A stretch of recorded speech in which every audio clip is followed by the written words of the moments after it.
Assalamu alaikum. I am Saiful Islam, Assistant Teacher of English, Tufail Ali Technical School and College, Khagator, Ratunpur, Dominagar, Brahmanbaria. Dear students, hope you are fine in this critical situation of COVID-19.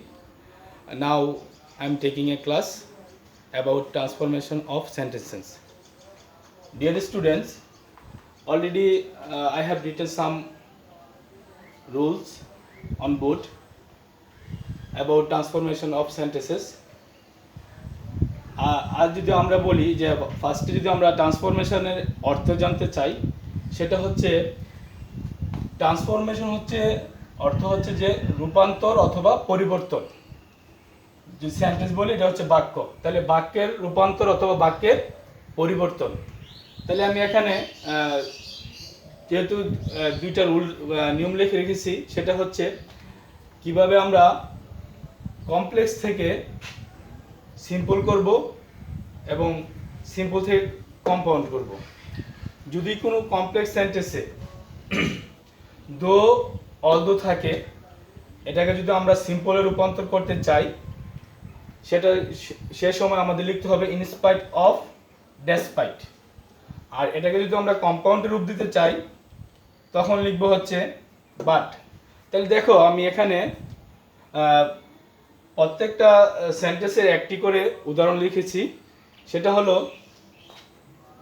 দো he is poor, he is honest.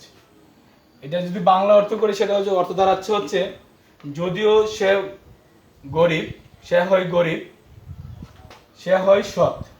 তাহলে আমরা নিয়মে বলেছি যদি complex সেন্টেন্সে দো although থাকে, তাহলে আমরা এটাকে যদি সিম্পলে রূপান্তর করতে চাই, তাহলে আমরা কি লিখব ইনস্পাইট অফ অথবা ডেসপাইট।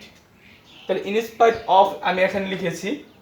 লিখার পর আমরা কি করেছি, যদি কোনো সেন্টেন্সে am is are was were থাকে, তাহলে আমরা ইনস্পাইট অফ এর পর ডেসপাইটের পর এটাকে আমরা বিং করব এবং পুরটা পুর থেকে যাবে।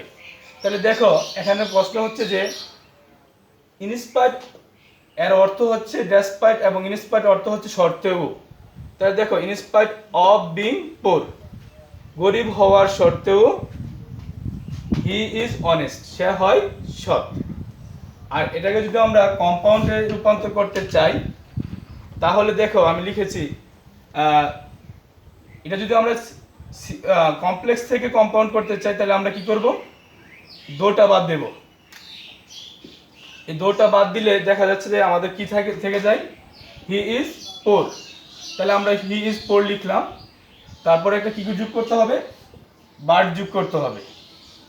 তাহলে আমরা কি করলাম, এটা বার্ড যোগ করলাম এবং কি বাকি সেন্টেন্সটা ঠিক থাকবে, যেমন হি ইজ অনেস্ট। তাহলে এটা অর্থ দাঁড়াচ্ছে যে হি ইজ পোর, সে হয় গরিব, বাট হি ইজ অনেস্ট, কিন্তু সে হয় সৎ। তাহলে আমরা দেখো সেকেন্ড রুলে চলে আসি। সেটা হচ্ছে রুল 2 তে আমি লিখেছি যদি কোনো কমপ্লেক্স সেন্টেন্সে অ্যাজ, সিন্স, বিকজ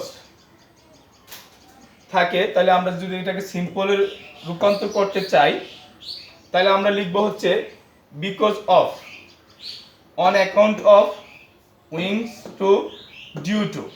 তাহলে অ্যাজ, সিন্স, বিকজ অর্থ হচ্ছে যেহেতু, আর এখানে এটার অর্থ হচ্ছে বিকজ অফ হচ্ছে কারণে, অন অ্যাকাউন্ট অফ কারণে, উইংস টু, ডিউ টু অর্থ হচ্ছে কারণে। তাহলে আমরা যখন এটা কম্পাউন্ড করব, তখন আমরা একটা কি যোগ করব, অ্যান্ড যোগ করব। তাহলে আমি এখানে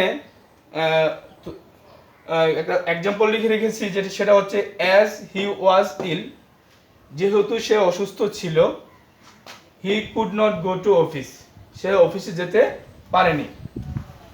তাহলে আমরা জানি এটা, তাহলে আমরা ধরে নিলাম এটা কোন সেন্টেন্স, এটা হলো কমপ্লেক্স সেন্টেন্স।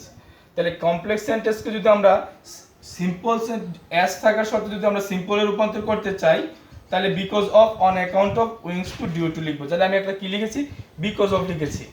তাহলে বিকজ অফ এর পর আমি বলেছিলাম যদি আমাদের এখানে am, is are was were থাকে, তাহলে আমরা কি করব, বিং যোগ করব। আর যদি এখানে হ্যাভ, হ্যাজ, হ্যাড থাকতো, তাহলে আমরা কি যোগ করতাম, হেভিং করতাম। তাহলে কি লিখেছি, যেহেতু এখানে ওয়াজ আছে, তাহলে কি করব আমরা বিকজ অফ বিং ইল, মানে অসুস্থ থাকার কারণে he could not go to office, সে কোথায় যেতে পারেনি, অফিসে যেতে পারেনি। এটাকে যদি আমরা কম্পাউন্ডে রূপান্তর করি, তাহলে আমরা এখানে দেখো কমপ্লেক্সের আমরা অ্যাজ বাদ দেব, বাদ দিয়ে দেখা যাচ্ছে কি থাকছে এখানে, হি ওয়াজ ইল, সে ছিল অসুস্থ। তাহলে আমাদের কি করতে হবে, দেখলাম এটা সে ছিল অসুস্থ, এমন কি যোগ করতে হবে, একটা অ্যান্ড যোগ করতে হবে। তাহলে অ্যান্ড যোগ করলাম, he could not go to office, সে অসুস্থ ছিল, সে কিন্তু এবং কি করতে পারেনি, সে অফিসে যেতে পারেনি। আশা করি তোমাদের জন্য এটা একটা গুরুত্বপূর্ণ টপিকস, আর এই টপিক্সটা তোমরা যদি প্র্যাকটিস করো এভাবে মনে হয় তোমাদের জন্য অনেক সহজ হবে। আর এখানে আরও কয়েকটি নিয়ম রয়েছে, আমি অন্য একটি সময় অন্য একটি ক্লাসে বাকি নিয়মগুলা বা বাকি রুলসগুলো আলোচনা করার চেষ্টা করবো। সেই পর্যন্ত সবাই ভালো থাকো, আল্লাহ হাফেজ, বেস্ট অফ লাক এভরিওয়ান।